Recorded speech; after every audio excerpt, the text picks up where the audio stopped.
Yeah, he said his son came down with COVID. That's what I've been looking So he's for. afraid And that he's Elena has been some in her. infected or at least exposed. But I've got him not biting anymore. Yes. So It took a while. he really took an hard eviction. Oh, yeah. Rob, can you hear me? Yes, I can, Mr. Chairman. Can't hear you guys. Oh. You can't hear us? Take your earplugs out.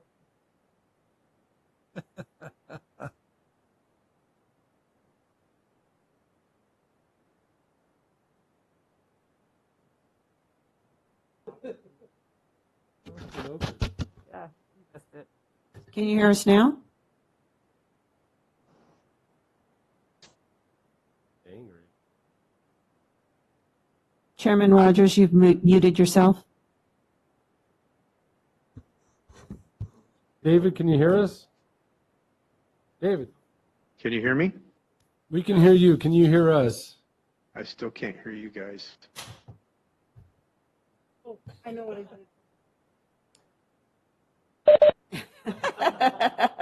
Thank you. Can you hear us now? I've got you now. I can hear you. Yeah, I've got you. Perfect, thank you. Has the meeting started? Now that you're here, Yeah, we're waiting for you, Mr. Chairman. Oh, wow. Okay. Well, I hope you conduct the meeting, Rob, because I can't see much. Oh, okay. Well, Were your eyes swollen? A little bit. Somebody bitch slap you? Oh, no. Yeah, 3.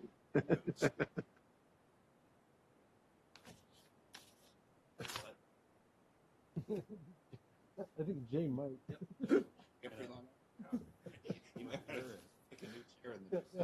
there you go. They give me a bad time, Dave. No worries, buddy.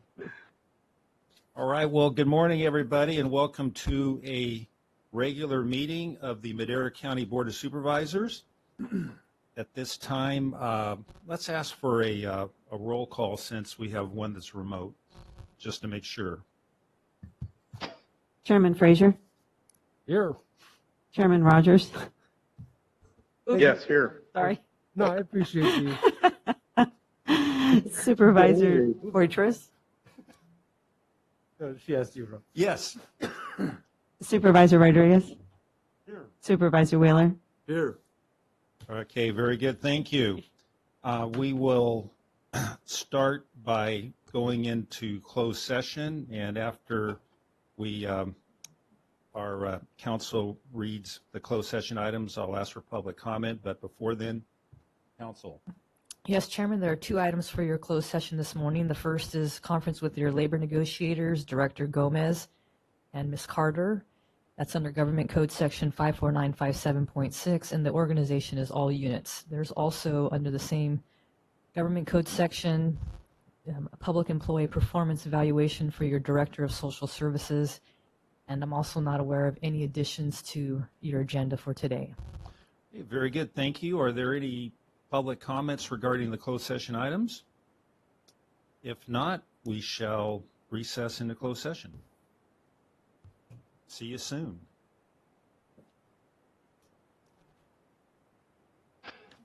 Hey, Karen, Yes. are they going to call me or is there another, Yes, you'll we'll go send me an connect you. invoice? Yes, just one moment. Okay. So I need to disconnect and you'll reconnect me to another meeting?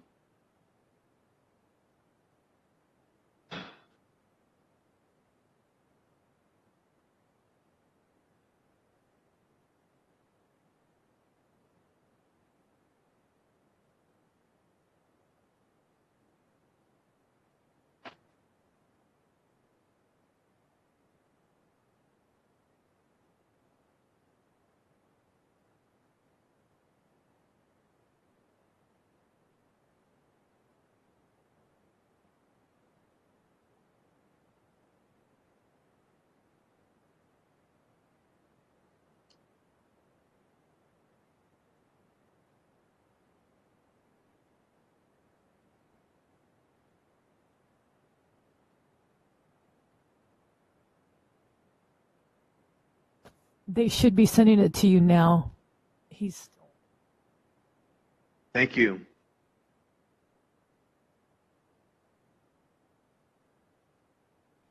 Should I disconnect from this now?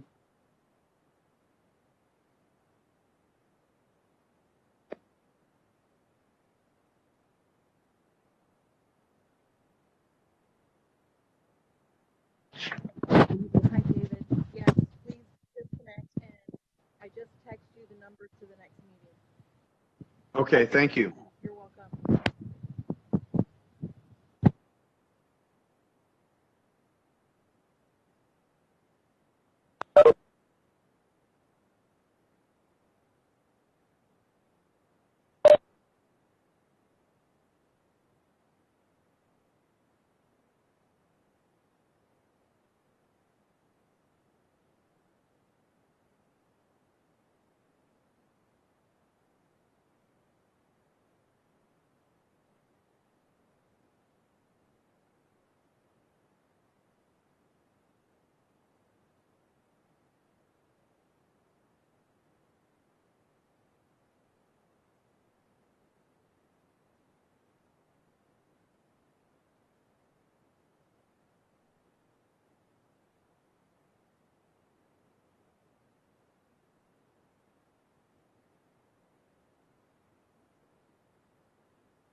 There we go.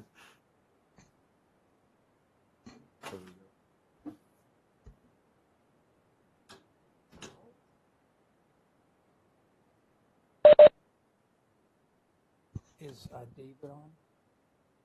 Okay.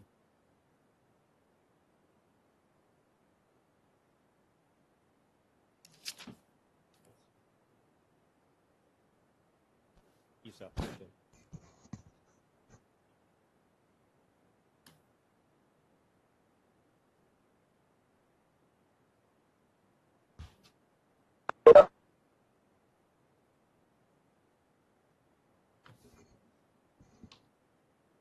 Testing, testing. Well, good morning, everybody. I'd like to welcome you to a regular meeting of the Madera County Board of Supervisors. Our chairman, David Rogers, is joining us remotely, and for that reason, I would like to have a roll call just to make sure he's officially on board. Supervisor Rodriguez, Here. Supervisor Frazier, Here. Supervisor Wheeler, Here. Supervisor Rogers, Supervisor Rogers, Our brother does not answer. Oh, he's there. Can you hear me? we Yes. can hear you. Chairman Poitras, Yes. All right, very good. So today we open and close our meetings in memory of individuals from time to time. And Supervisor Wheeler, I believe you have a couple of individuals. Yeah. Bad about names. David Nelson and Oh, David Sharon. Nelson Culture. and Sharon. Karen Culture. Yeah. Anyway, David Nelson, Nelson family is a longtime logger up there. Willard was their dad, and David was actually a deputy sheriff in Madera County for a while too. He got cancer and passed away last week. And Karen Culture's tribal members up there that's been around forever. She used to cook at the Norfolk School, every other restaurant in town for years, and he passed away also. Great people, both of them. Always had a big smile on their face, so good people. Right. My boss told me one time, Frank Wiley, when at the ranch, that I was one of my best friends. Well, just get used to it. The older you get, the more it's going to happen. Not easy. Right. Right. Thank you. Well, thank you, Tom. Anybody else? If not, we'll move on to the invocation and pledge of allegiance. And Pastor James Kendall of Grace Community Church here in Madera will deliver the invocation. And I'm going to ask one of our great community volunteers, April Molina, to lead us in the pledge of allegiance.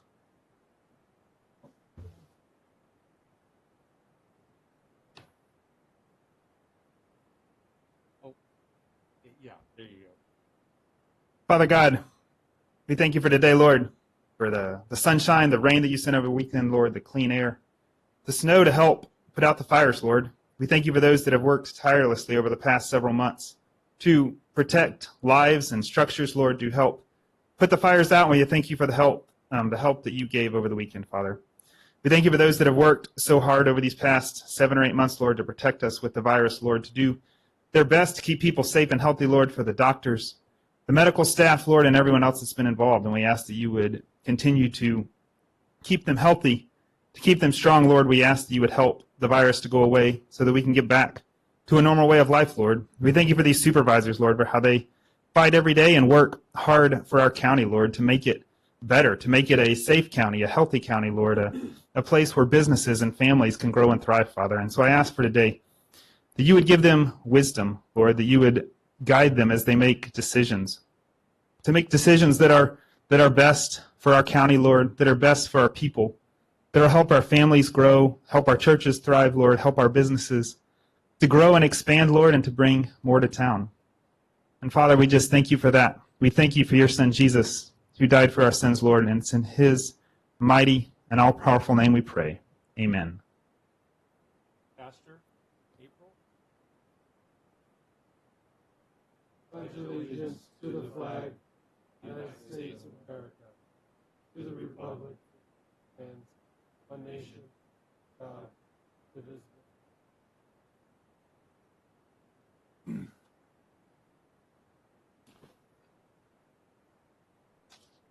Okay.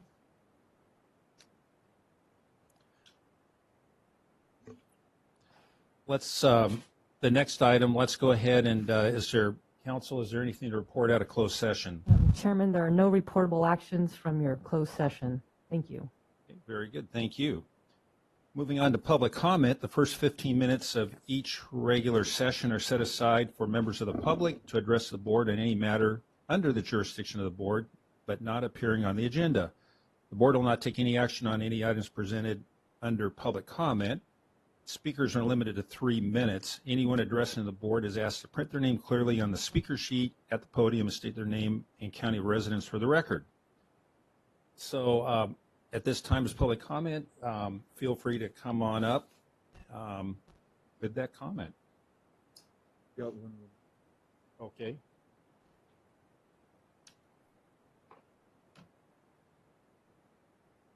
He's taller than me. Good morning. Morning. Sanitize.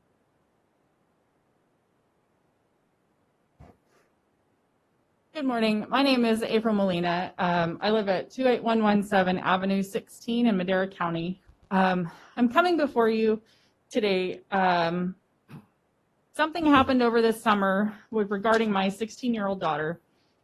She was at a friend's house in the middle of the city, and she called me because there was a mama cat in their yard with 5 kittens. She had 8, but 3 of the kittens were being eaten by other cats coming into the neighborhood. They were the big male tomcats. So she called me. I gave her the number for dispatch at the police department because I know animal control is there. And she called dispatch and she was transferred to some lady. She said she didn't know who it was.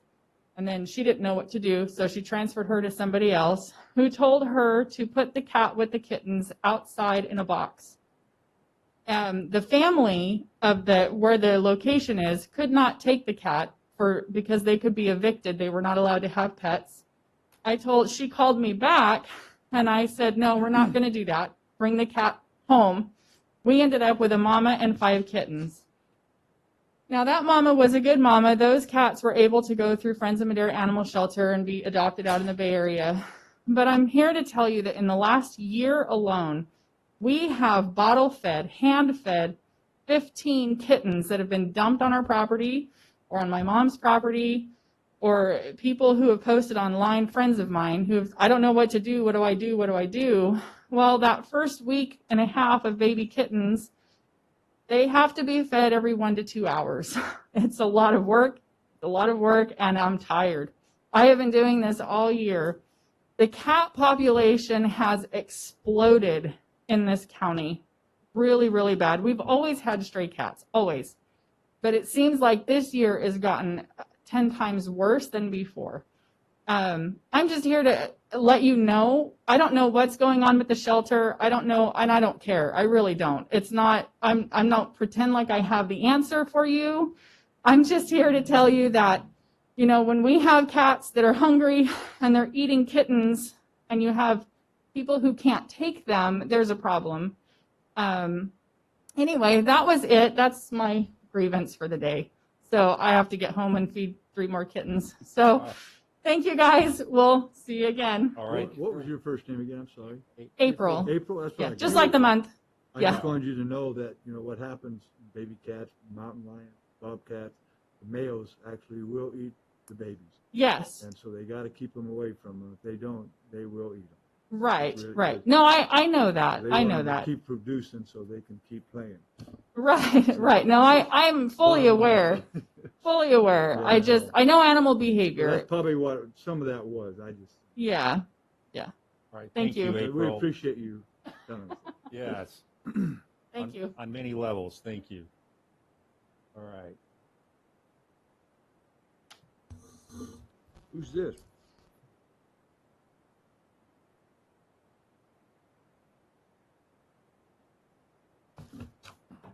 Good morning, Chairman, members of the board, Dexter Marr, Environmental Health. I just wanted to give a brief update as to the creek fire recovery process that we are actually are starting already, started since last week. So I just wanted to give the board an update. But the county did declare a local health emergency and was ratified by the board on October 6th. And with that local health emergency, the county was able to request state and federal assistance for the debris management cleanup of the creek fire, of the properties on the residents for hazardous material, structured debris, burned vehicles, and trees that are affecting public right-of-ways and things like that. So I just wanted to kind of apprise the board that the process has already started. We've been already contacted with US EPA, and we are doing, it's actually a two-part recovery process. It's phase 1 and phase 2. But right now we are in the process of doing phase 1, which is the hazardous material cleanup on all these properties that were affected. Currently we have about 45 properties that have been affected and about 70 structures. So under this state and federal assistance program, there is no cost to the private property owners. So the recovery is free. So the hazardous material process is underway right now, and they've already visited a few sites. They started from the furthest site north because of the potential rain and snow that happened last weekend, and they're actually up and running again this morning. So hopefully phase 1 will get completed here by the end of the month. And what happened is phase 2 will begin after phase 1 is completed, and phase 2 is actually the rest of the removal process, which incorporates the vehicles, trees that affect public right-of-ways, and the actual structures all the way down to the foundation. And this phase 2 process is also covered under federal assistance, which will be no cost to the property owners. So one thing about the phase 2, there is an opt-in and opt-out period where if you're a homeowner and you don't want to go through the state and federal assistance, then you can opt out. But if you do decide to opt out, you have to actually submit a work plan to the county environmental health for review and approval. And that process is the same as what the state is doing right now. So I highly recommend that all the property owners do go with the state assistance, which is no cost to the property owners. And that'll be taken care of as well. So the whole process all the way down to foundation will be covered under the state and federal assistance if you go along with the state and federal assistance guidelines that have been imposed. One of the things, after phase 1 is over, phase 2, you have to actually sign a right of entry form. So it gives state and federal agencies the right to go to your property to do the rest of the removal. So we have that on our county website, which was updated recently. It's called the right of entry form. So that all has to be submitted to environmental health by December the 15th. That's the deadline date for that. I know that I've been working with Supervisor Wheeler and Chief of Staff Bobby McCulley. I think we are contacting each individual property owners to make sure that they fill out these right of entry forms if they want to go that direction. I think that's all I have. If anybody has any questions. Have you got a hold of all 35 homeowners?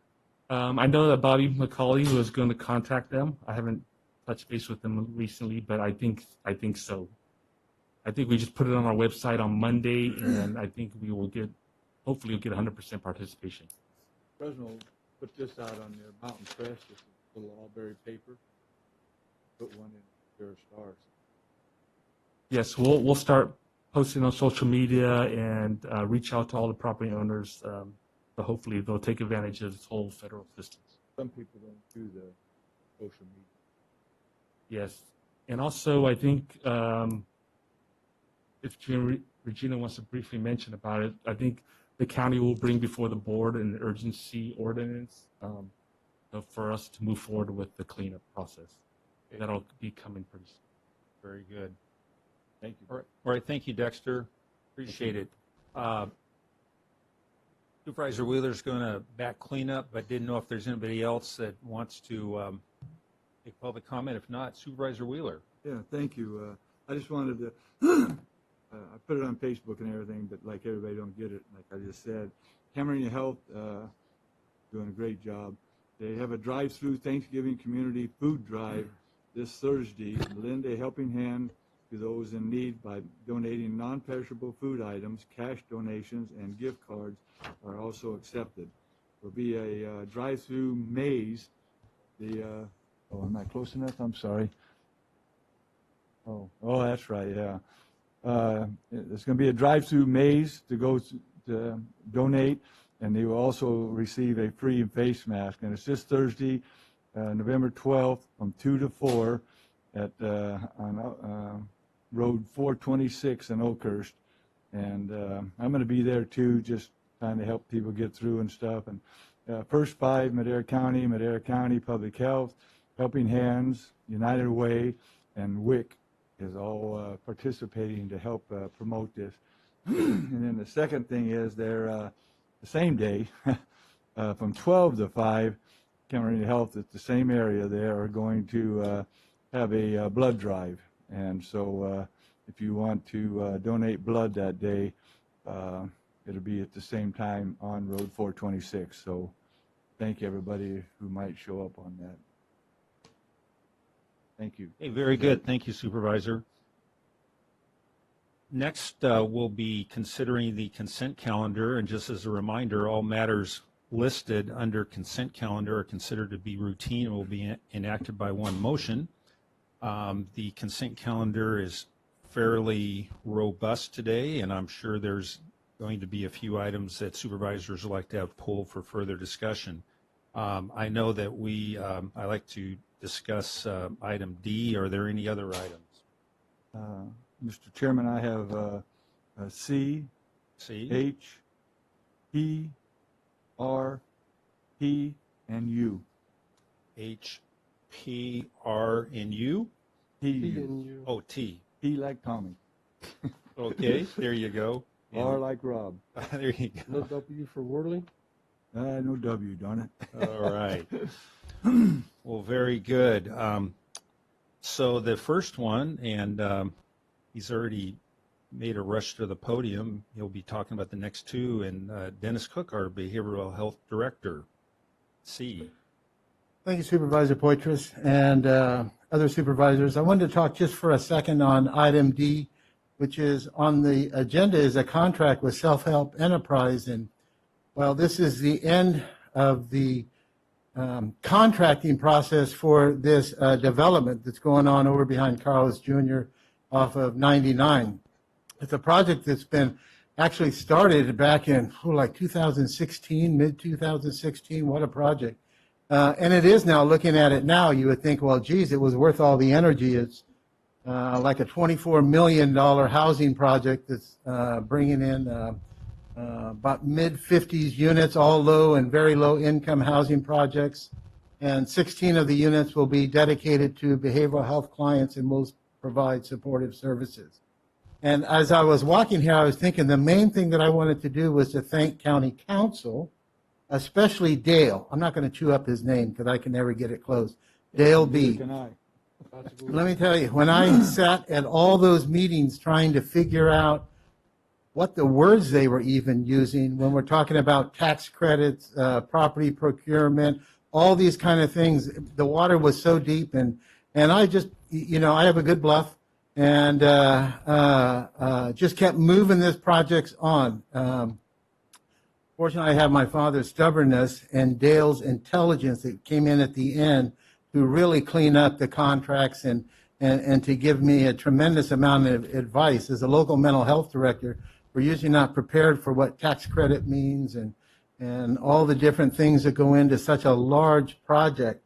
And in fact, to go back in 2014, I was one that spoke at the legislature against this project. Because really where the funding comes from this project is they're taking money from every county for mental health, putting it in a pot they're going to use to for a bond measure, then give back to those counties that apply for it. We spoke against it as small counties because we knew we were disadvantaged. we could not get projects going just because of the manpower, all the things possible. And they pretty much patted me on the head and you know, small counties, we got no attention. And so from there, it went like as this, we'll show them, we will get a project. We're actually one of the first projects now to shovel dirt. Supervisor Poitras was there when we started shoveling the dirt out there, the project. Let me tell you what a thing will look like here in about 9 or 10 months when we have 56 families moving into this project. And I want to thank Supervisor Poitras over the last year, a few different times coming back and forth and trying to figure out how we just keep this project going. And so this will be our last part of our contract. And, you know, I won't really be here for the ribbon cutting. So I just wanted to, again, my main thing to come was really to thank County Council on how they could bring in such an expert that when he saw it all, he goes, oh yeah, I've done this, I know this, I can do it. And I was just like, oh my goodness, thank you. And he did. And we finally, this is just our last contract to pay for some supportive services that are going to be there. Thank you, Supervisor Poitras. Well, thank you, Dennis, and this is fantastic. And I just like to, I heard him say something that he's not going to be here for the ribbon cutting.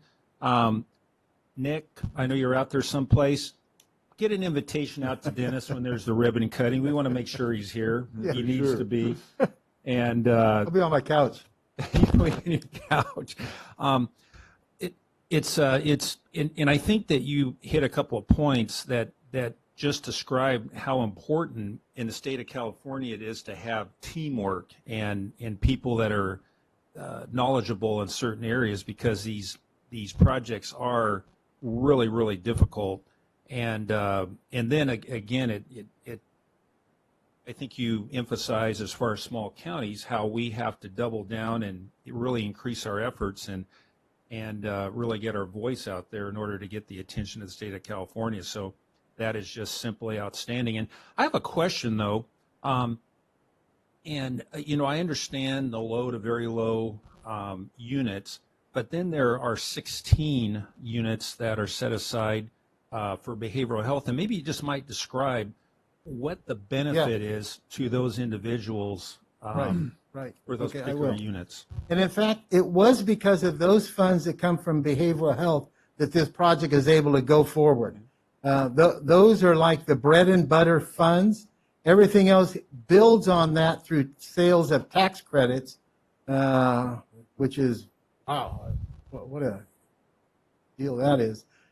So that's how it starts. So we get 16 units. So what that means is that we had to guarantee for 50 years that the clients that we refer to those housing projects, those are our clients that have a mental health, substance use disorder, usually mental health disorder, that they can now live independently, but they need supportive services.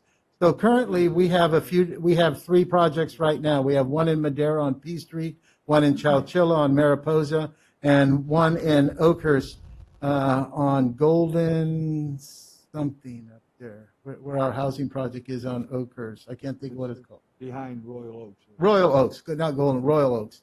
And so for each of these projects, we have case managers that go there, help clients in their daily living skills, do some training, teaching. If they need something, they help them with that so they can live in our community supportive. And it's very successful. We have challenges, you know, and what I try to tell our staff, that if we're not having challenges, we probably have the wrong person there. Okay, this is for people that are transitioning from different kinds of housing where they have a very structured support to living independently. And then for some of them, it's going to be families. Maybe I have a child that has that is severely emotionally disturbed, and we can move them into one of our housing projects and provide some support services for that child and then help stabilize that family. That's fantastic. Yeah, it is. Absolutely. So if there's no other questions for Dennis, actually, Dennis, you have the floor on item C. Supervisor Wheeler has a question. Yeah. I just, a couple things on that one.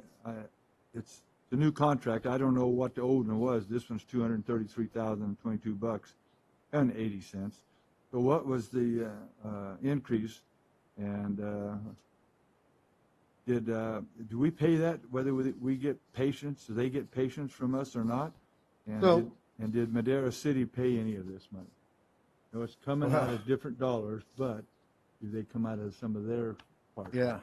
Don't get me started with the city on this housing project. It was Okay. very obvious when they weren't invited to the kickoff reason. But no, the city does not put in on this. So these are mental health crisis workers that we assign to the PD and to the sheriff's department. Right. And we started with one person a few years ago, and now we're up to 3 people that they get now assigned to the sheriff or the PD. And then the sheriff and PD, the law enforcement, they determine what are the best hours for them, what calls they go on with them, the different things like that. Actually, this project has been going on for a number of years, about 4 years. And They're working all the time then. oh yes, all the time. Okay, Yeah. I didn't quite catch that, I guess. Right, right. So they under our contract, they do 40 hours a week. Sometimes that's kind of staggered. At first, we thought it was going to be evenings and weekends because we thought that's when the most crisis calls were happening, but that's not the case. Most of them are actually morning and early afternoon, and mostly what they are is sheriff or the PD, the officer says, I want to go check on somebody. I know they've been struggling. Let's go do a welfare check. And our crisis worker goes with them. I just saw them down the street here with the Madera PD and our crisis worker, and there was a gal that was having some struggles, and they were reaching out to her and seeing how they could help them. The entire good, project, the benefits have been more than just a person riding along with law enforcement. It has helped give information to law enforcement about what we do and vice versa. It's been a great partnership. Great, that's good to know. I just wanted to make sure. I just didn't quite understand it when I read it, and it didn't have no other what it was used to be. See, so Right, but now right. I Yeah, understand that's you've grown from 1 to 3 now, so Right. that's perfect. It's working. yeah. Fantastic. Mr. Varney? Absolutely.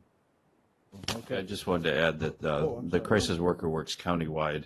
It started here in the city and the surrounding areas of the county because that's where the highest population is. These workers will go anywhere based on referrals from law enforcement. It's been very highly successful, like Dennis said. It is paid for with Community Corrections Partnership Funds, which you received starting in 2011, 2012, which is part of the AB 109 settlement. So it's been very effective. Very good. Thank you. Very much. And Dennis, we have another question in regards to H. Yeah. Item H. Yes. I said heck. got to keep you on your toes before you think you're going to leave us. Huh? Well, the whole book is us. Yeah. No answer. Oh, okay. Yes, yes, sir. Are these automatic raises each year? There are big jumps in it. I can pull it up here if you want to. I got it right here. In No, front no, of me. no. I understand. page No, 75. we do not have automatic. Well, they are automatic because each year they go up. Each one of those per hour. If you look on that chart, I 3 don't- years and each one of them's jumping. We don't even do that much with our employees, and I'm just wondering about that. You know, You want to pull it up? well, Item H.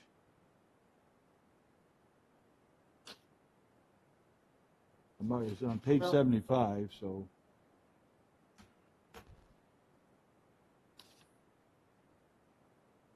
well, obviously it is, but that is concerning to me, probably It for is, the it same is. It reason it's jumps. concerning to First you. year is 6,700, the next year is 7,700, the third year is 7,900. Right. And Right. the next one down here, I mean, I just, I don't know.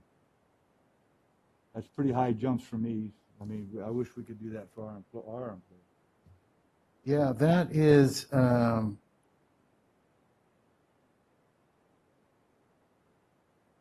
well, for the same reason, as soon as you said there was jumps, that is something that I surely did not pay attention to, and I would not have approved that as it's written. Then maybe we ought to pull it before we approve it and have some heart-to-heart talk with them. Yeah, Well, now what I you guys noticed think. that, Yeah,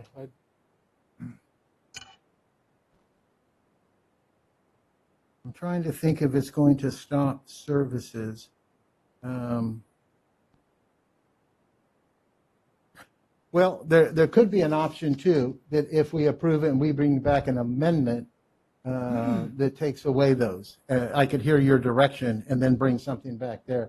My only thought was, I think that part of this, that because when the effective date was, that I don't want to see the services at the schools stop. No, I don't want to stop no service. Yeah, At all. yeah, Never. yeah. The kids are having a struggle as it is with the distance learning. So if this got approved and I was directed to bring back an amendment, we could sure turn that around. Yeah. Okay. Well, you know, the total price, it jumped from 317 to 458. You got increases on everything, and I Yeah, just, yeah. it just, No, that, yeah, yeah. That falls on my desk, and I did not recognize that. okay. Can So we can, what can we do now? Pass it and what? And clarify the reason for the jump, see if it can be retroactively reduced and bring back an amendment, just to be certain that the services aren't Not delayed. interrupted. Right. And we can do that. And as you said, bring back something next week if we can come to a resolution. I think it's a little over. So we need to pull this item for discussion separately. So we'll Okay, so we'll pull. That way we can- Make the Okay. motion, then go from there. That's a Okay, good idea, pull Dave. H. Okay, very good. The next item would be P. Item P, Yeah, yeah, why, I see Becky walked in, so that's perfect timing. Would you come up on item P? I can, Paul, what exactly do they do and why have you elected to pull the contract with this JPA with them? I'm sorry, Tom, can you repeat the question? Yeah, it's on item P that declaring the withdrawal from the California Electronic Recording Transaction Network Authority. I mean, why? I mean, you was even on that board, so what happened? I mean, is it just, So I became a director to that JPA, yeah, and there were concerns over the financial stability of the JPA, and it all had to do with the manner in which it had to do with the contract between the JPA and the executive director. oh, And so several counties belong to the JPA, and we are the board of directors. And we started becoming concerned about the contract with the executive director. And so I decided that I needed the option to be able to pull out of the JPA if in fact the executive director, and we have not renewed his contract. We have a lot of money that we have to pay to the executive director because it was allowed to, after several years, get out of control. And the JPA owes him a lot of money. It's about $400,000 with vacation and sick time, and he had a really good gig going on. I just don't know that we can sustain the organization once we pay out all that debt. And how much in is the it costing event, us a year? I'm sorry? How much does it cost in Madera County a year? we pay about $3,000 for us, so we don't pay a lot of money into the Okay. JPA. There is question, though, about what our portion of the financial liability is.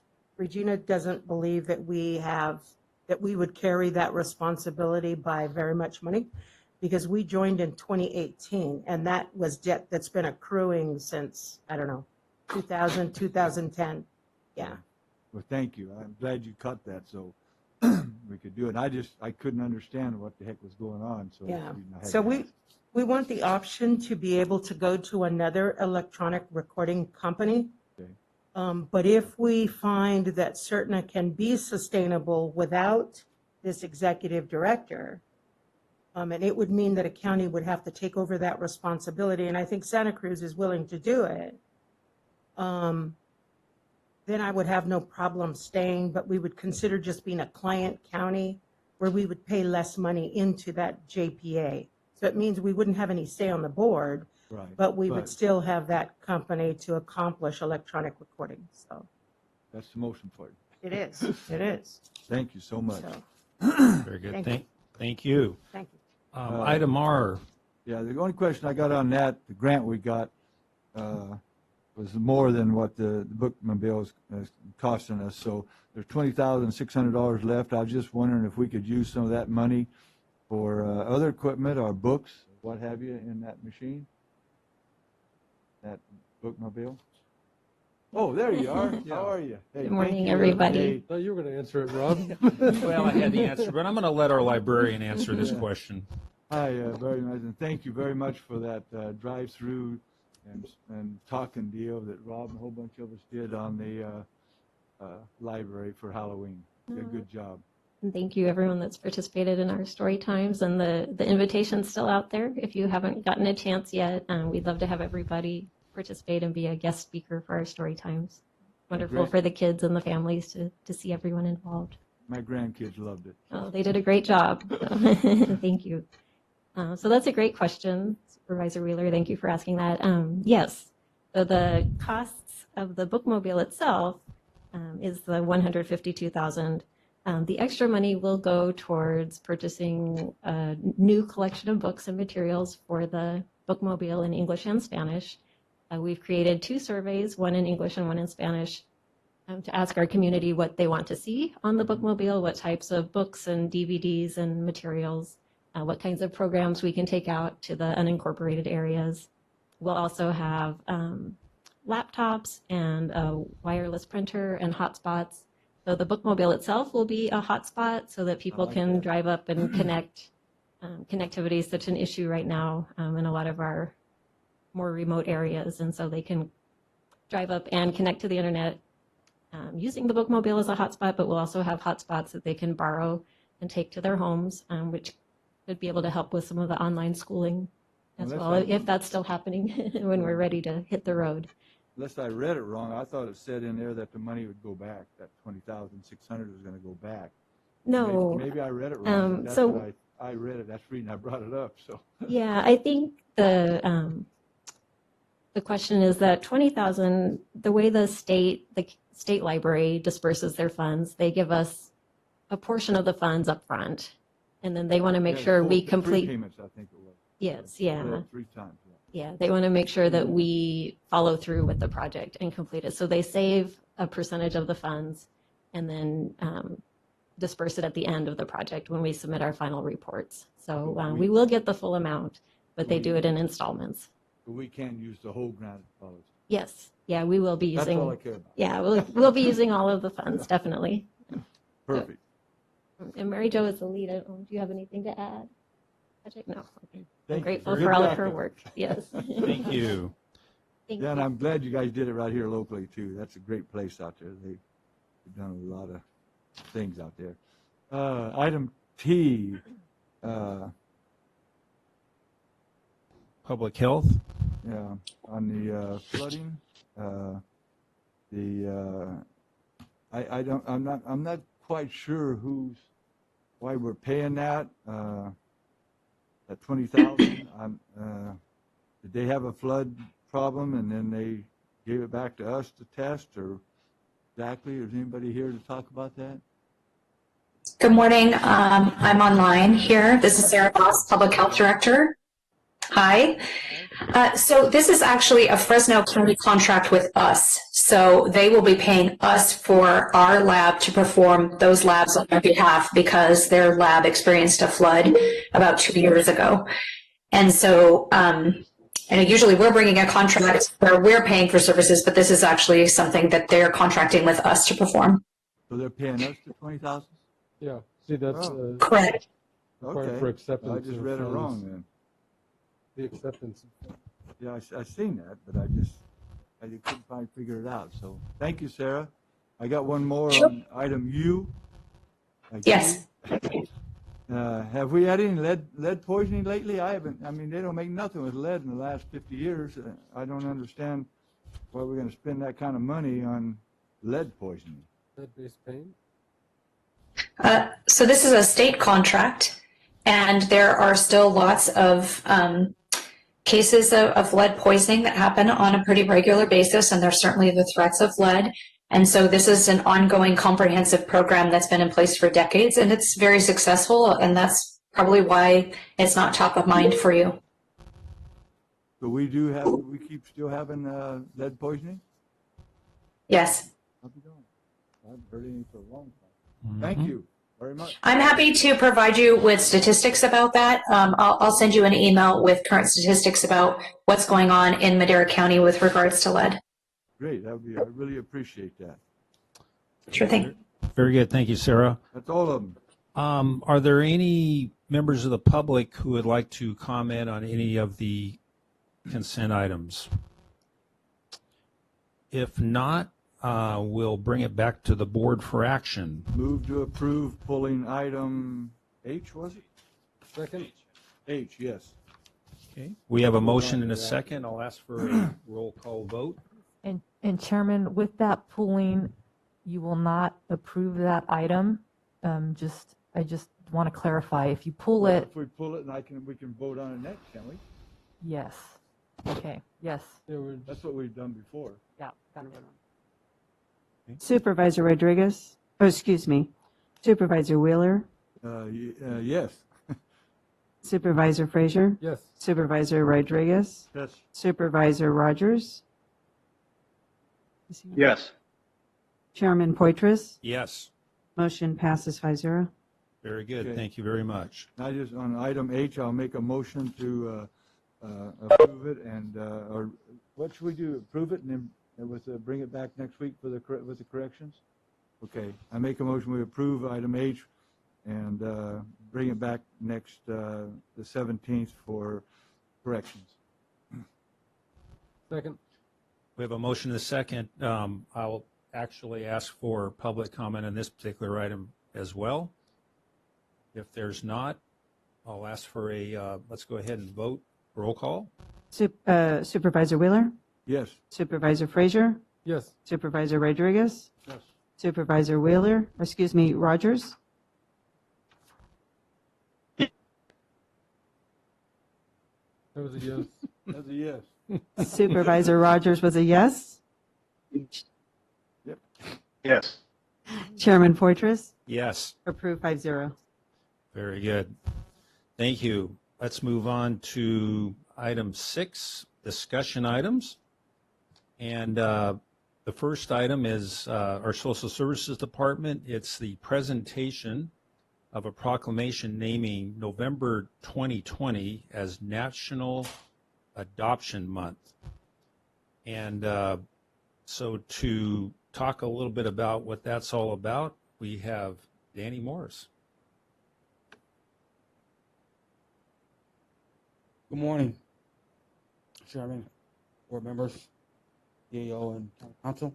Thank you all. Dr. Danny Morris, Madera County Social Services. I wanted to thank you guys for allowing us to come and share the proclamation of Adoption Day for our foster youth.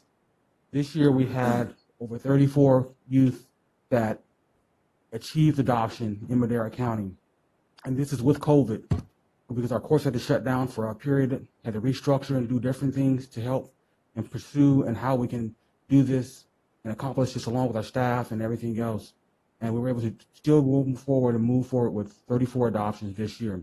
Currently, we have 127 youth that are pending adoption or guardianship in our county. With me, I have social workers Laurel Barnett and Vanessa Krieger, who are in our adoption unit, who work diligently to ensure that we can move forward and have children find forever families. Excuse me, the mask is extremely hard. Yeah. So I wanted to thank each and every one of you. I'm not sure if our clerk will be reading the proclamation, but wanted to make sure that you guys are aware and thank you for that time. I'm going to have Laurel and Vanessa come and share a little bit about what they've done and how they've achieved and some successes they had with youth that they've worked with over the years to get to this point. You know, Danny, we've got the proclamation here, and we could read it, but just hearing your heart and hearing the heart of your colleagues, to me, that just surpasses anything that this proclamation could have in it. You know, you said it, 34 kids were adopted into families. I mean, you know, that just pulls at your heartstrings right there. I mean, it's fantastic work. You're taking a child from maybe that's been moved around to different foster homes and putting them into a home where they're going to be loved and accepted, and it's such a neat thing. And I'd love to hear from your colleagues. Thank you. Hi, as Dr. Morris mentioned, I'm Laurel Barnett. I'm an adoption social worker, and I wanted to share one particular kiddo, an experience I had shortly after the pandemic hit. He had been with me for some time, and for various reasons, we weren't able to achieve adoption finalization until right after the pandemic hit. And unfortunately, due to risk exposure, I wasn't able to be present at the finalization, but my coworker Vanessa so kind to go on my behalf, and so I can be present via Zoom. And at the end of it all, he gets on the video with me and so excited with a big smile on his face, says, Laurel, I finally have a permanent family. And I understand the judge just went like this. And it's that simple but profound statement that reminds me, despite all the present uncertainty, given the pandemic and wildfires, etc., that there is resounding hope, light, and happiness. And we just have to be mindful of it and seek it out. So I'm so grateful for the adoption team and the deputy director and director. And you. Thank you so much. Oh, that's so cool. So fantastic. That'd make you feel good. Hi, good morning. My name is Vanessa Krager. I'm also an adoption social worker with the county. So this year, adoption definitely looked a little different with COVID. It's smaller. We look a little different, and sometimes we can't always be present for our kiddos. So I also want to share a special moment for an adoption I had not too long ago. We were waiting to enter in the courthouse, and my kiddo saw me, and he ran towards me, gave me a hug, and said, "Yeah, I have a letter for you." And I opened the letter, and he drew a beautiful picture of a tiger on a mountain, very symbolic, I thought, for this little kiddo. And on it, he wrote, "Thank you." And it's moments like that where, even with COVID and everything happening, I have that picture on my wall to remind me of why we do what we do and why we have to work even harder during COVID because of all the barriers that we face. So having a day like this where we can talk about adoption and really acknowledge the work that we've done is really special to us. So we thank you for allowing us to have this moment. Fantastic. And this is something that, you know, really brings a lot of joy into this room too. You know, it's you know, sometimes we hear good things, sometimes we hear not so good things and all that, but this is something that just really brings hope and joy, and especially in this. Yeah, this is one of those ones that I do look forward to every year because of knowing what the kids go through. And you talked about the barriers that, you know, how hard it is for you to do your job, and just think of all the barriers that are in those kids' ways too, and the amount of heartbreak. And I know that you all feel that heartbreak with those children, but they're living in that, and you getting them to that forever home where a lot of times these kids have just been people have turned their backs on them or have felt like that. And to have someone say, "I choose you to be in my family," it's got to just thank you for what. Excellent. Well, very good with that. Chairman? Yes, Mr. Rogers. Yes, I just wanted to say how very important what you do is for me personally and my family. We often take for granted the idea of family, and there are kids out there who don't have a family, and you make that happen for them. You help that happen. Our nation needs to take into consideration on a private level the cost of adoption and reduce that somehow legislatively, make it easier for people to adopt children. And it should be just something that government has to do, but I certainly appreciate what you're doing out there for these little kids. And when they can, that moment when they become part of our family, It's such a touching thing for everybody who sees it. And we're truly blessed to have people like who care and have made this their life's calling. And you can't imagine. But Ross brings a lot of joy into the room. It brought joy into this room where I'm at to hear your story, to hear what you do. Thanks. And that was Mr. Rogers' impression of Max Headroom. So what we'll do is I do have a proclamation I'd like to present, so we'll do that in the front.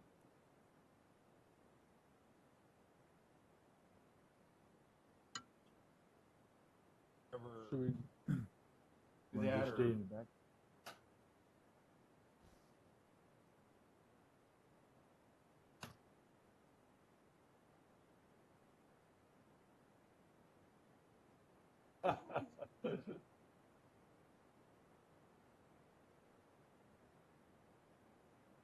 Get Letty. You want to get ready?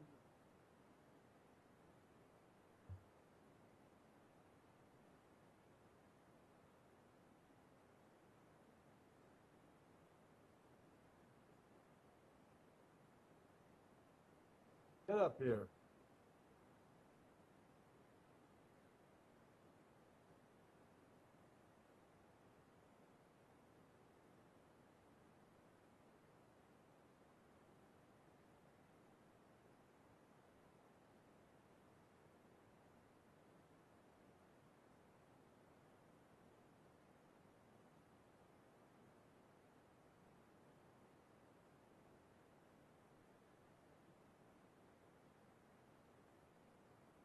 Guys.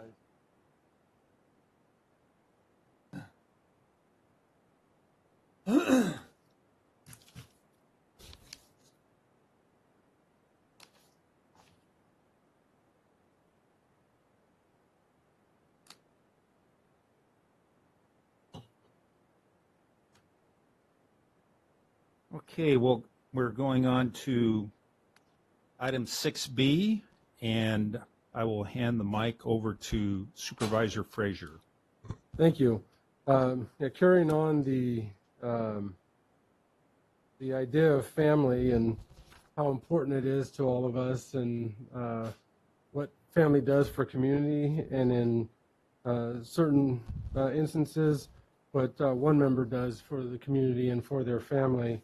I was lucky enough to meet Peter Jones a few times, and you could just see the pride that he had in his family, in his community, and they don't make him like Pete Jones anymore. He served his country, served his family, served his community at every step, and I was lucky enough to go to a well socially distanced celebration of life for him, and to hear all the stories of what he did from big grandiose things that he did to the very small things that really mattered to people, and that's what really leaves a lasting effect on all of us, is that when somebody is there, and that was what was always said, was that he was present. He was always there as a rock that anybody could go to, and you could sense that when there was more joy at funeral for what that person had brought to everyone's life, and that's what we all want to leave behind. It's not a lot of sorrow, but joy that we lived well, and that's what Peter Edward Jones did. And so I'm going to read a proclamation that we have here. Peter Edward Jones, January 26, 1926 to October 20th, 2020. Whereas Peter Edward Jones was born January 26, 1926 in Emmitsburg, Iowa, to Madeline and John Jones, one of 5 children, and survived by his sister Betty Zanoni and brother Bill Jones. And whereas upon graduation from Grant Union High School in Sacramento in 1943, after his family moved there, he joined the Navy at age 17, believing his love for and duty to his country compelled his commitment to service. And whereas Peter E. Jones served in the Navy in the South Pacific during World War II and was decorated and honorably discharged in 1946. And whereas Peter E. Jones relocated to Fresno after the war and met the love of his life, Antoinette Catherine Caglia, and married her in 1948 and celebrated 67 years of marriage until she passed away in 2015. Whereas Peter and Antoinette had 5 loving children, Gerard, Peter, Janice, Timothy, and Richard, who are honored to be their children, and who, along with their spouses and numerous grandchildren and great-grandchildren, adored them.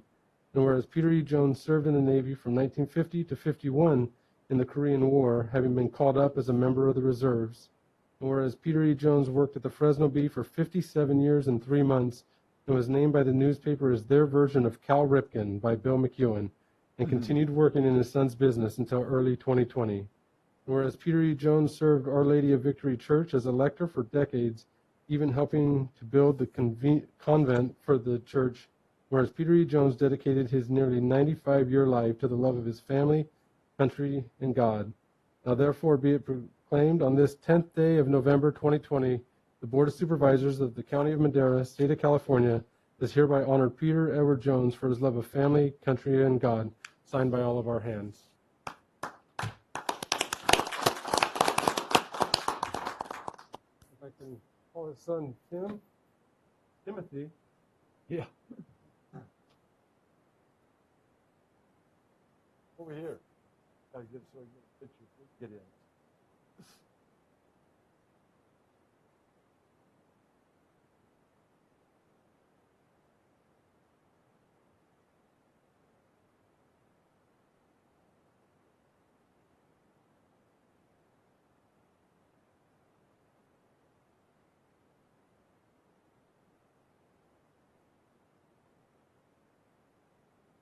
Good.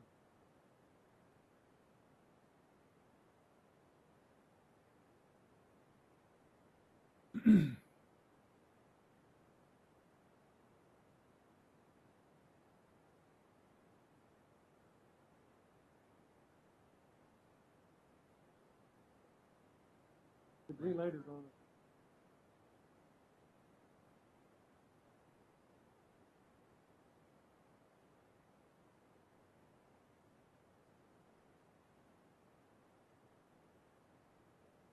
Thank all of you for this proclamation.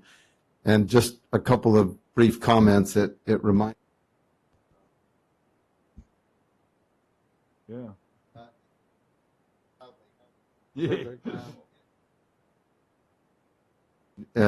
In my dad's eulogy, that the story of a person's life is events in a calendar as you take them day by day, but the story of the person is the imprint they leave in the sands of time in the hearts and minds of the people that they left behind. And your proclamation today is a reflection of what he left behind in all of us. And I appreciate it very much. Thank you all. Thank you, Tim. Thank you for what you've done for the county and everybody, all the citizens. Thank you. Very good. Item 6C, it's a presentation of certificate of recognition to a couple of Red Rock environmental employees for saving a home from catching fire on September 29, 2020, and to lay out the situation as far as what happened, how it happened, and what the employees that we're going to honor today did to save the house from burning down. I'm going to ask Red Rock environmental owner Richard Caglia to up to the podium and give us a description with every detail. Yeah. Good morning, my Red Rock family. It is like family. Yeah. Chair, board.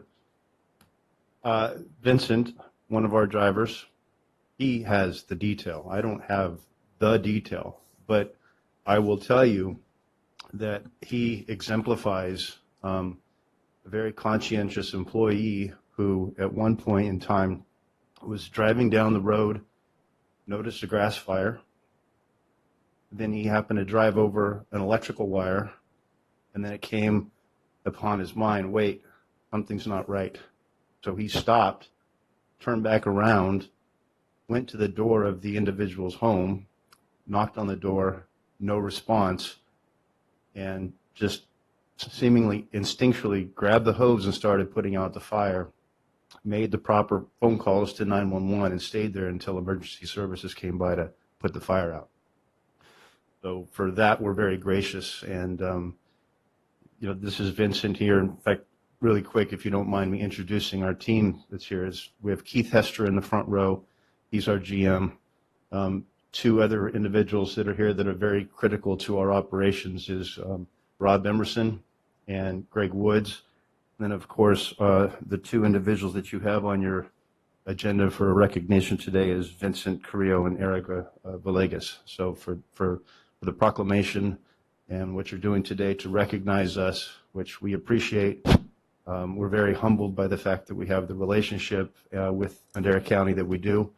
And we hope to do some good work for you for years to come. But we appreciate what you're doing here today. Ever. Forever? Can you put that in writing? No, seriously, I don't know if anybody else from our team wants to get up and say a couple of words, but we do sincerely appreciate the relationship we have with Madera County. Look forward to many years of service. And like I said, these folks, they really exemplify what the Cagley family and Cagley Environmental really wants the public to see, and we appreciate being involved as much as we do. Thank you so much. I think the Thank you masks very are much. throwing you off, Rich. You have to look back both ways.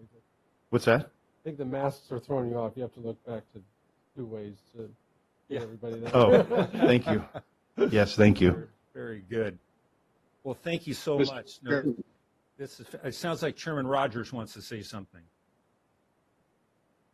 Yeah, when I originally heard this story, I couldn't pass it by without just saying, putting it on the agenda for recognition. But especially, it reminds me of the story of the Good Samaritan, and where somebody was in need and people passed by and didn't do anything, but this man did something.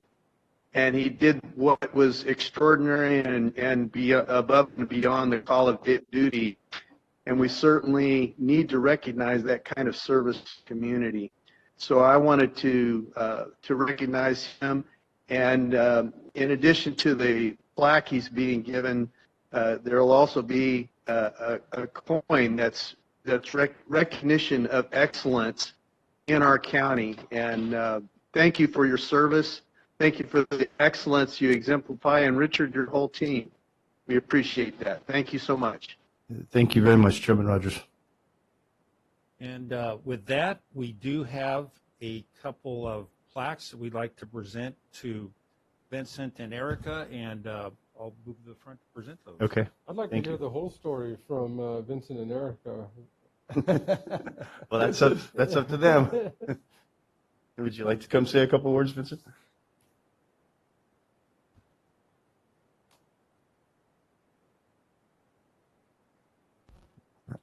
Hello. How's it going? Yeah, it was just any regular Tuesday on my route, long route. And just so happened to service his house, and I looked to the right and I noticed a flame on their yard. And I thought they were just torching their yard because they had a lot of weeds, you know. And then I looked and I didn't notice the gentleman that's always there in the shop. He wasn't there. So kind of like, okay, maybe he's inside.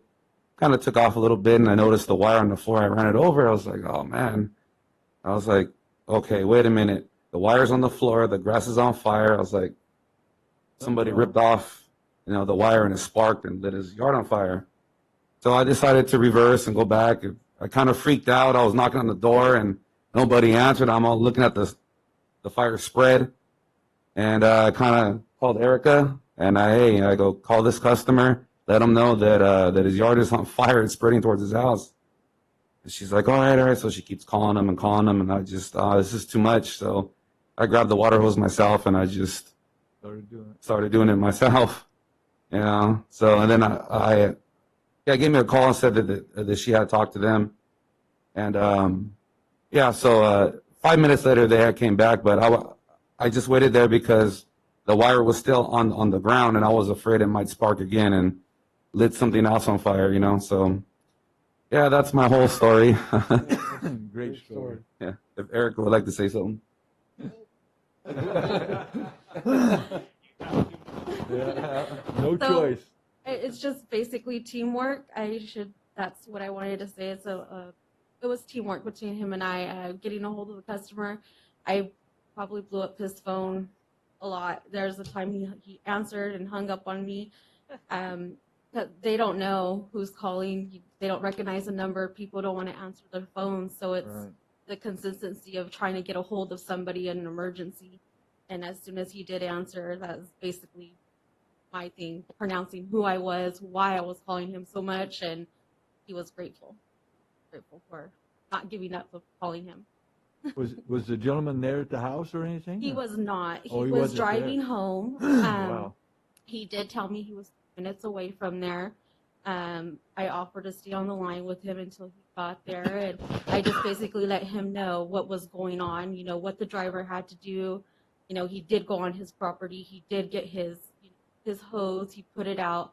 So just letting him know that our staff was on his property doing that. Perfect. Thank you. That's awesome. It is. We're convinced up here in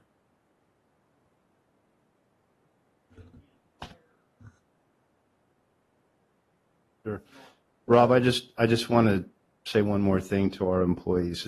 You know, on behalf of my family, thank you very much. You truly exemplify what we want to represent in the community, and we appreciate your conscientiousness, and keep doing it. Appreciate it. Thank you, Rob.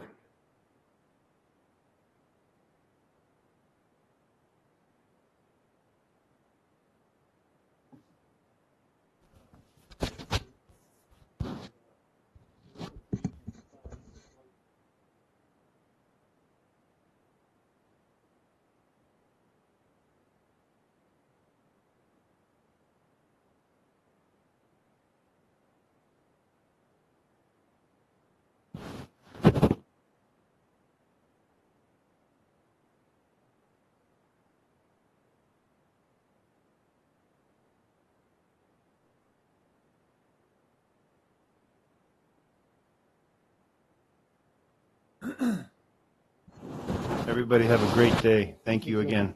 You started out great, buddy. I also wanted to point out that in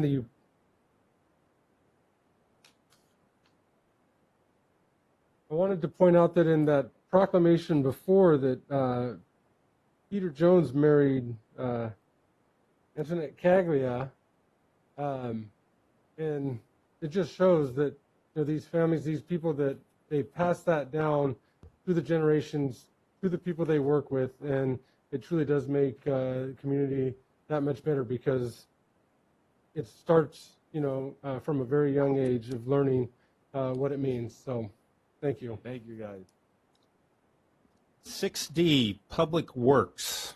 Second reading to consider adoption of an ordinance adding Chapter 1036, Title 10, retitling Section 229050 of Chapter 229, Title 2, and to Section 1036.010 and Chapter 1036, Title 10, related to parking restrictions.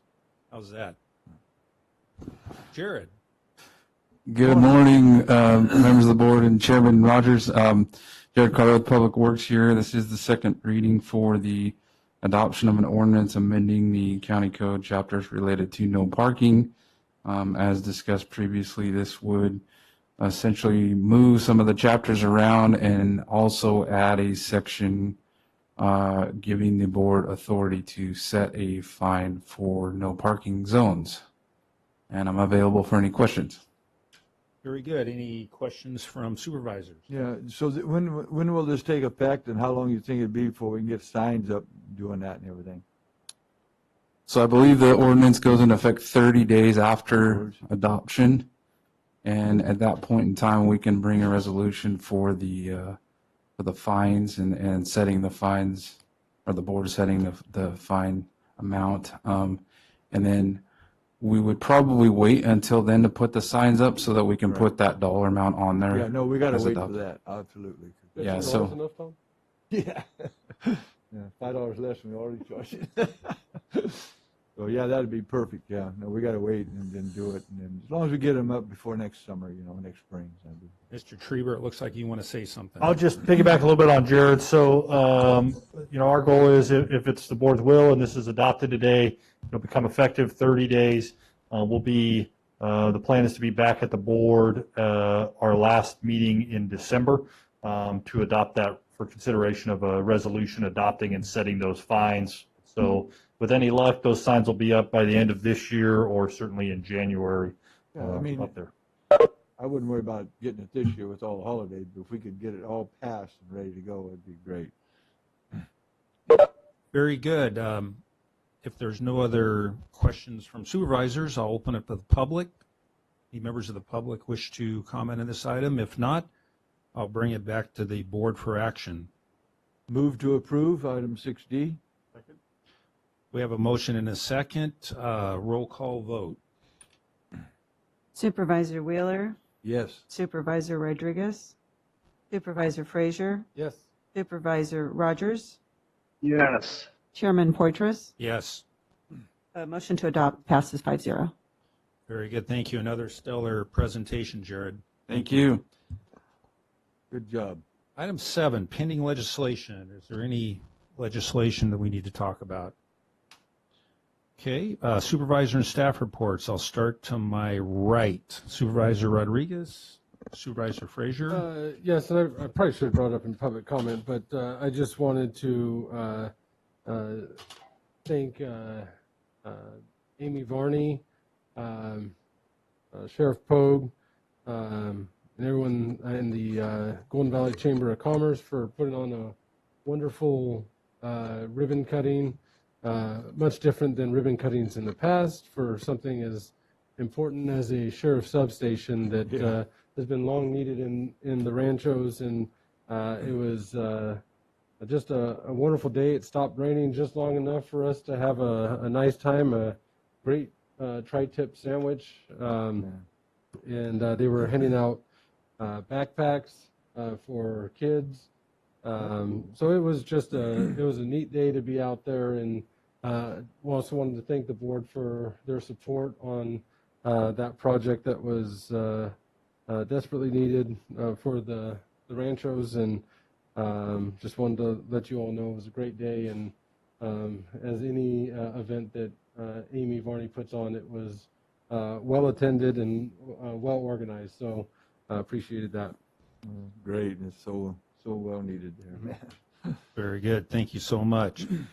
Supervisor Wheeler. Yeah, thank you. Two things. We had that groundbreaking for the crosstown connection up at Oakhurst, and we just had mainly the contractors and the people involved, but Max and Letty both drove up there. Thank you, Max, very much. And what a great thing, and I just can't wait. I mean, they're started already doing stuff, so about a year and a half we'll have a ribbon cutting there. You did, so it'll be really a public safety item road. It just really is. And then I had a town hall last week ago, Thursday, I guess it was now, and I just wanted to thank everyone who participated, and Zoom, I think we had close to 40 people on it, and I just wanted to thank everybody. I just can't thank everyone for doing that and catching up with what we're doing and not doing here in the county. Thank you. Very good. Thank you. Supervisor Rogers. I just to comment in regards to tomorrow being Veterans Day, and take a moment to recognize much of my 60 years on this earth have been spent to freedom and relative quiet and peace. And we owe that debt to the American veteran, men and women who have sacrificed all to fight on foreign fields of battle so that we could be free and live in peace. And I think it was every American to pause tomorrow in a remembrance and a recognition of the dedication and sacrifice it took to have what we enjoy from day to day, not take it for granted because it wasn't free. It cost someone their life, their life's blood. Someone, many have lost limbs and lost their ability to function freely in society so we could be free to live in relative harmony and peace. And we are grateful for that. Thank you. Thank you. And I believe there's going to be a ceremony in Chowchilla tomorrow. Yes, that, Yes. I think correct. Well, that's great. And and there will be a ceremony in Madera at Courthouse Park at 11 o'clock tomorrow. CAO Varney. Two of the supervisors were able to participate with a call with the state representatives of public health, including Dr. Pond.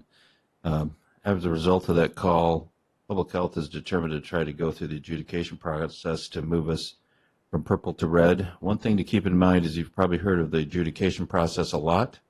It is generally used to keep yourself in a lower category and prevent yourself from going back up.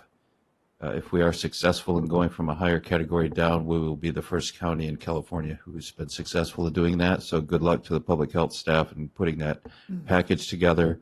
The other thing I wanted to bring to the attention of the board is the PG&E has notified us that the Crane Valley project, which includes Bass Lake, is going to be sold or divested by them in the coming year in 2021. So perhaps that's something you would like myself and Joel and Matt to bring presentation to you back on when we have more of the ideas there. I guess I have no idea what the costs are. I've never run a power plant. I haven't played a power engineer on TV, but with all the other things that are going on up there, including the cogeneration plant and the fact that Bass Lake is probably will always be our most important economic recreational resource, I wanted the board to at least chime in on whether you'd like to see what we should do with that. And that concludes my report. Great idea. Thank you. Yes. Absolutely. All right, very good. Thank you, Jay. Looking forward to that. And Councilor Garza? Yes, Chairman, members of the board, just looking into the future to let you know that we are working to update the county's conflict of interest code and bring to you all the other agencies. You're the reviewing body for conflict of interest code, so those will be coming onto your agendas. And one of the things that we're working on with human resources and administration is to offer to all the positions that are in the conflict of interest code, including your board, the annual or the biannual AB 1234 ethics training, which includes Brown Act. And so you'll be getting a notice as soon as we can get that scheduled. And if you haven't done it through some other agency like CSAC, which I know many of you, if not all of you, have, we'll be bringing that to the county and all of its employees in the months to come. Very good. Looking forward to that. Mr. Trieber. Thank you, Mr. Chairman. Matt Trieber, Chief of Development Services. I just wanted to bring one item to the board's attention to let you know what my public works staff will be doing here this coming week and next week in response to Assembly Bill 1826, which was passed. It deals with organic waste and siphoning that off before it hits. This is on our commercial side. So we'll be preparing a letter and sending a letter out to all of our commercial businesses here in the coming week, making them aware of that. This is not there was a new change. They went from 4 cubic yards. If you created more than 4 cubic yards, you needed to have organic waste hauling. They've lowered that to 2 cubic yards. So Cal Recycle has mandated, and so we'll be preparing a letter to educate our commercial businesses on that and trying to work with them while appeasing Cal Recycle on their end and making sure we don't get a bunch of nasty grams from them. So I wanted the board to be aware of that. Very good. Thank you. Great information. And at 1:30, we have the Public Financing Authority. What are all board members or their 2 or 3. I'm not sure that the full board is. I'm going to be here. Okay, you're going to be here. Okay. It's not- Is it the full board? No, it's Oh, it's not. not. It's 3. It's 3 and 2 members of the public, Devinder Mahil, Jim Talbert, and I believe it's districts 1, Brett, David, 2, Rob. yeah. I'm not on it. Okay, good. Okay, so David will be here, I'll be here. So, okay, just wanted to clarify for everybody. So, all right, very good. Well, we'll see a few of you at 1:30. Otherwise, we'll adjourn the meeting and everybody. David's asking a question. Yeah, I want to for notice meeting to be. David, we're not hearing you clearly.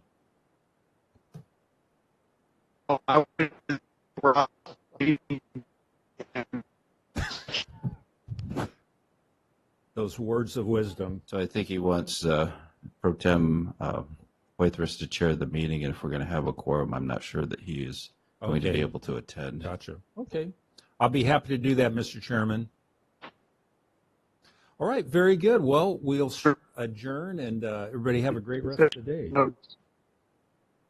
Thank you.